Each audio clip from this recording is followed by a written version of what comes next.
Here's a simple Python code, and can you find the correct output of this code? You can pause the video to think for a moment.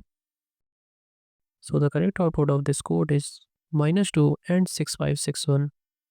Well, if you don't understand this, let me explain. So the reason why I choose this problem is because I want you to understand the concept of flow of expression. Here, as you can see, we are doing 5 minus 4 minus 3. So Python is going to read it like this. It's the same with other as well. So first it will go 5 minus 4, which is 1, and 1 minus 3 is -2, which is quite simple.